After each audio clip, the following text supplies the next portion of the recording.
Om Namo Bhagavate Vasudevaya. Om Namo Bhagavate Vasudevaya. Om Namo Bhagavate Vasudevaya. Narayanam Namaskritya Naram Chaiva Narottamam Devim Saraswatim Vyasam Tato Jayamudiraye. Shrinvatam Swakata Krishna Punya Shravana Kirtana Hridayantosti Apadrani Vidunoti Sahasrutam Nashtaprayeshu Abhadreshu Nityam Bhagavata Sevaya Bhagavati Uttama Shloke Bhakti Bhavati Naishtaki. Reading from Srimad Bhagavatam, Canto 4, Chapter 12, verses 17 and 18.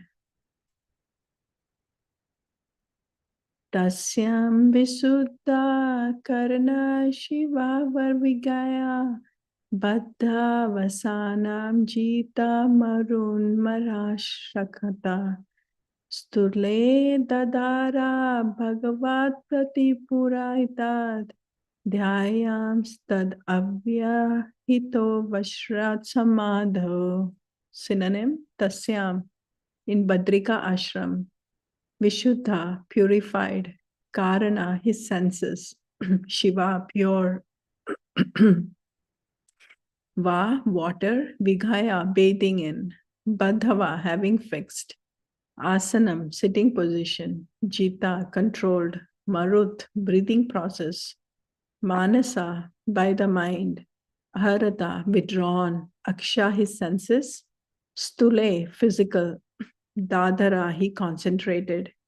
Bhagavad Prati Rupe, on the exact form of the Lord.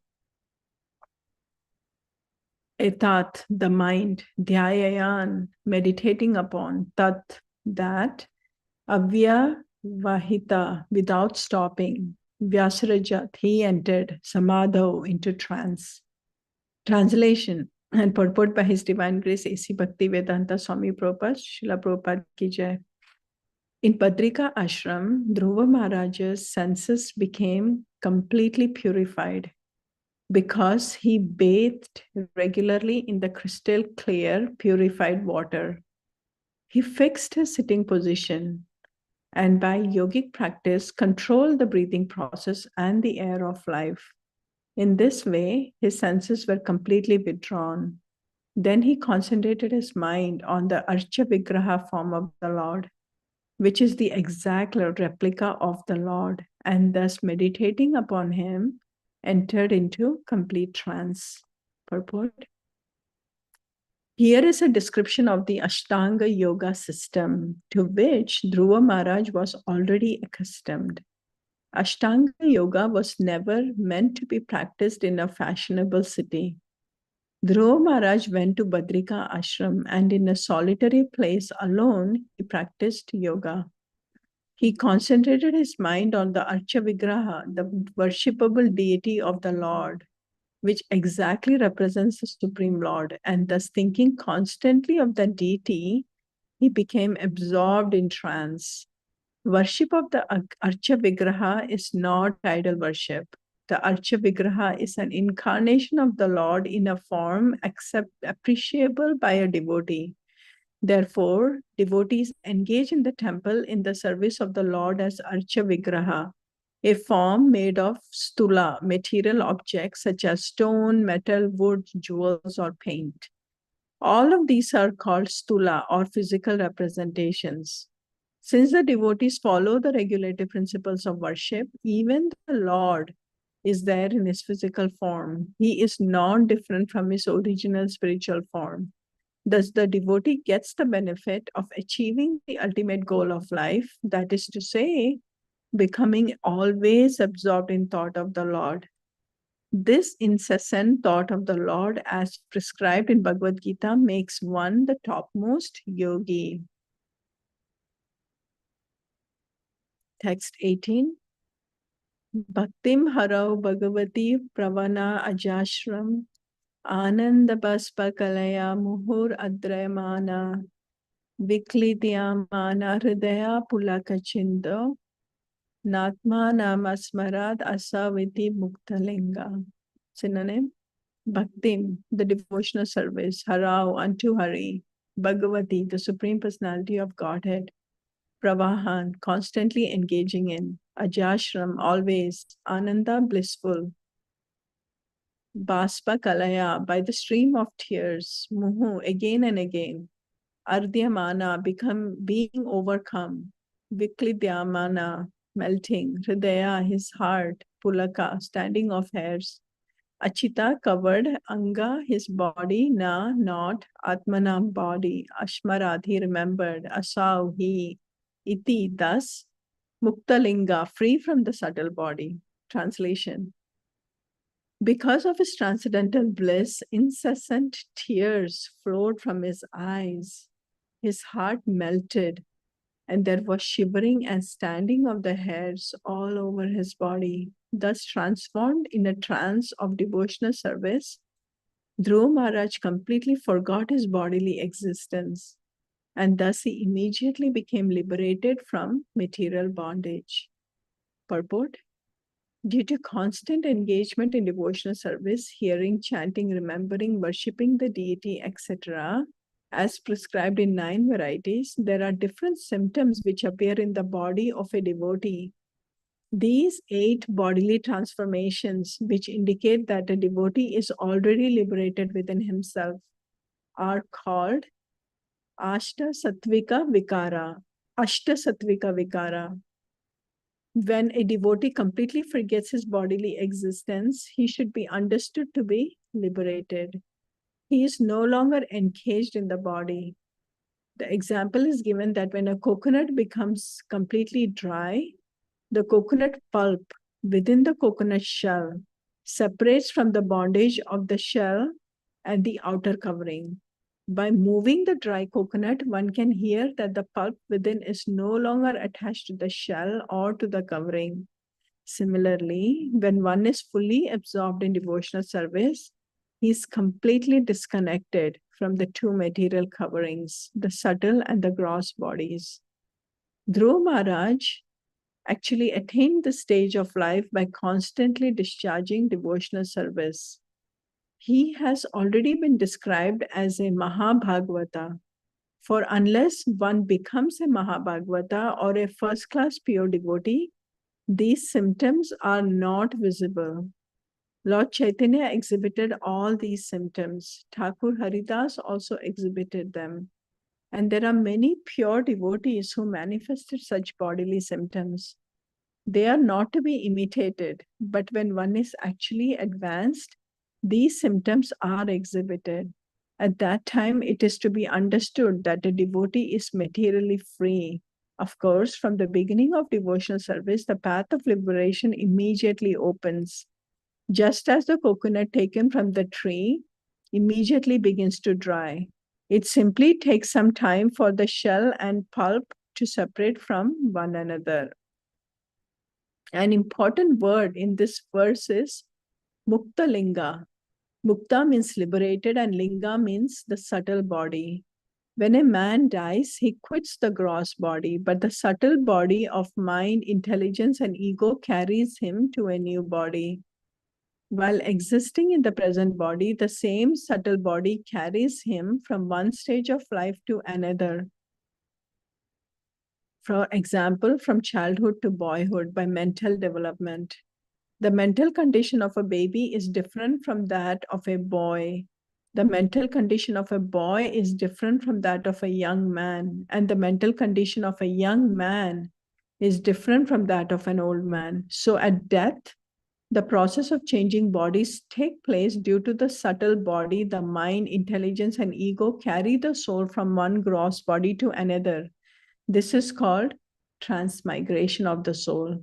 But there is another stage when one becomes liberated even from the subtle body. At that time, the living entity is competent and fully prepared to be transferred to the transcendental or spiritual world. The description of the bodily symptoms of Sri Dhruva Maharaj makes it apparent that he became perfectly fit to be transferred to the spiritual world. One can experience the distinction between the subtle and gross bodies even daily. In a dream, one's gross body is lying on the bed while the subtle body carries the soul, the living entity, to another atmosphere. But because the gross body has to be continued, the subtle body comes back and settles in the present gross body. Therefore, one has to become free from the subtle body also. This freedom is known as Muktalinga. Hare Krishna. Om Ajnanatimirandasya Jnananjana Shalakaya Chakshurunmilitam Yena Tasmai Shri Guruve Namaha. Shri Chaitanya Manobishtam Stapitam Yena Bhutale Swayam Rupa Kadamayam Dadati Swapadantikam. Nama Om Vishnu Padaya Krishna Prastaya Bhutale Srimate Bhaktivedanta Swami Niti Namine. Namaste Saraswati Deve Gauravani Pracharine Nirvishesha Shunyavadi Paschatya Deshatarine. Jai Shri Krishna Chaitanya Prabhu Nityananda Shri Advaita Gadadhara Shiva Sadi Gaura Bhakta Vrinda. Hare Krishna Krishna Krishna Hare Hare Hare Rama Rama Rama Hare Hare. Good morning, dear devotees. And this is such an auspicious day. Thank you so much for giving me this opportunity. Last day of Kartik and Tulsi Shaligram Viva. So very auspicious again this evening. There is program at the temple at 6 p.m. So please join. So yeah, I'm going to try explaining these verses. Very powerful, potent. Of both of these verses have a lot of information in them. And so please forgive me for any misinterpretations and seeking all of your blessings so I can speak from the parampara and then not put any of my own interpretations in them. So in verse 17, this verse actually verses 17 to 35 is really explaining about final journey back to Godhead. Dhruva Maharaj's full journey, right? Going back to Godhead. That's what it is explained in this section. So here in this now, Dhruva Maharaj is once again engaging in Ashtanga Yoga that he also practiced as a child. We remember, right? Earlier when he got upset and he went to the forest, that's the time he had done Ashtanga Yoga, that focused meditation. And finally, the Lord appeared in front of him. And now, again, he's doing the same Ashtanga Yoga. And based on Srila Vishwanath Chakravarti Thakur, he is explaining that this verse 17, it implies to all 8 stages of Ashtanga Yoga. And we read through it, but I don't, if we generally just read through a verse, I don't know if we will capture it. But when we look at the explanation given by the Acharyas, it's very nicely given. So when Narada Muni spoke to him, Dhruva, when he was a little boy, he did not speak about Yama at that time. But really, we know the Ashtanga process, 8 stages of Ashtanga Yoga. The first step is Yama, which is restrictions, right? We refrain from certain things. Second stage is Niyama, which is the regulative principles that we follow, right? That's the Niyama, positive duties.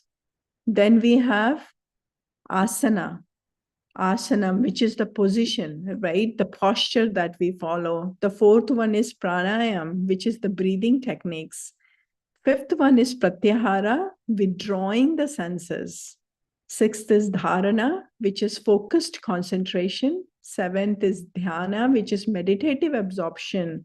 8 is samadhi. So these are the 8 limbs of Ashtanga Yoga. So in here, what happens is that Dhruva Maharaj, in this verse, it is explained what did Dhruva do, right? It's explained so beautifully that he did restricted all his senses. He bathed in Alakananda, all that was given, and then he fixed having that form of the Lord. So here we can see that he's controlling in his mind in Pratyahara, and then in Dharana, he was meditating on the universal form of the Lord. But in Dhyana, what happened is the concentrated activity changes to the personal form of the Lord. And that samadhi is no interruption. Without any interruption, he is meditating on that. So for Srila Prabhupada, right, he meditated on the deity form of the Lord. And he progressed to personal form of the Lord. So the deity worship has the same form as dharana. Can you imagine that? Like, that's why I think, Srila Prabhupada also recommended, especially for grahasthas, it is very important to have deities.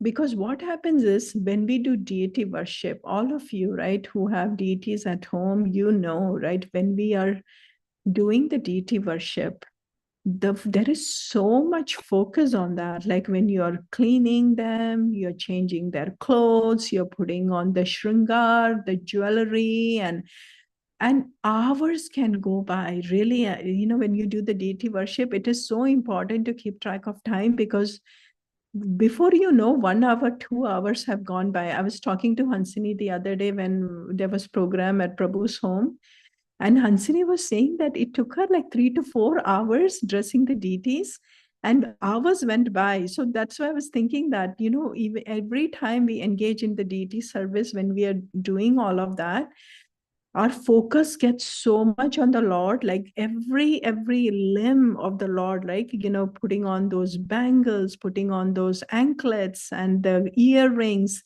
And then in the middle, like the things will keep falling also, right? Like sometimes it's like, okay, do you not want to have this ornament right now? So all of that's so much concentration of the deity when you do the deity worship, right? So that's what Prabhupada is explaining here. It's like dharana, because we are really focusing so much. And then when you go to dhyana is like really concentrated form on the concentrated. There is no distraction at all, right? So that's what happens. So also yesterday I was listening to Bhakti Vigyan Swami Maharaj's class. So beautiful. He's explaining about the mood, how to enter into Vrindavan. In there also, he really basically went through the different stages, and he was explaining about how it is not easy. Like we speak about this, right? Keep focusing on the holy name and all of that, but the time, the seconds count. Like our mind is so quick to fly, it is very hard to keep the mind focused on the holy name. So when we combine the holy names with that personal form of the Lord, we will see that we are able to focus much easier, much better when we have it together, right? So that's what it was explained. And then when somebody is very serious in deity practice, right, this stage can be achieved quickly. So thus the devotee achieves the ultimate stage of complete focus on the Lord. The incessant thought of the Lord makes him the greatest yogi. And also in chapter 6 of Bhagavad Gita, it is said, Krishna says, right, yoginam api sarvesham, the one who focuses completely on him is the topmost yogi. So I just want to come here and also explain, right? Like all this Ashtanga yoga system is good, but we can see that ultimately the important part is moving on to Bhakti yoga. And that's what verse 18 is talking about, that in verse 18, Srila Vashvana Chakravarti Thakur also explained that he performed all of these duties. Like as a king, he did the Karma Kanda, then he did the Ashtanga Yoga. But all of this, Dhruva Maharaj did it as a duty, but not as a way of perfection. And then how it was explained in verse 18, that the Ashta Sattvic Vikar, which is the stage of, this is a representation of Prema Bhakti. See, that Ashta Sattvic Vikar doesn't happen in Ashtanga Yoga. It happens in Prema Bhakti. So Bhakti is actually the mature stage of Ashtanga Yoga. All those 8 processes happen, but in the ultimate stage, the ultimate Prema Bhakti stage, where it's complete trance, that is Ashtanga Yoga. So even if he was performing the yogic process, he moved on to Bhakti, and thus it shows that Bhakti is the mature stage. And also the explanation was given of very nicely about the coconut shell, right? How inside the pulp, if it is very mature coconut, the pulp completely disconnects from the shell. Outside, if you look at it, it looks like a coconut. You cannot tell between the different coconuts. But inside, when you open, you can tell that it's like the copra, right? Like it completely disconnects, and it is like that. What happens is we have the material body and we have the subtle body. As long as we are attached, we are not going to get to that stage of that extreme stage of samadhi or that full focus or even the prema bhakti, a trance stage. But however, slowly, as we work through our hearing and chanting, what happens is that detachment slowly happens. And again, detachment is what detachment? It is not like we are not going to do any of the functions, but the detachment is from our internal need to feel that pleasure, like my selfish focus that after all of this, I need to get the attention. I need to be happy. Look, I am doing so well in everything. That is what is the attachment. So, as long as we can come disconnected, detached from seeking pleasure and being focused, the selfish focus, but rather focusing on Krishna, that is what purity is. And once we get to that pure level, we are detached from our subtle body, also the subtle form of enjoyment. And that's where we become qualified to enter into the spiritual world. Again, easy to say it than being done, but at least we can understand that that is what our acharyas are telling. That is what Srimad Bhagavatam is teaching us. So we can only focus, we can only pray that Krishna, please make me qualified that I can clean all these impurities in my heart and make myself qualified to get to that stage one time, anytime in the future lifetime. But with that, I would like to end. Thank you so much for giving me this opportunity. Vancha kalpatarubhyascha kripa sindhubhya evacha patitanam pavanebhyo vaishnavebhyo namo namah.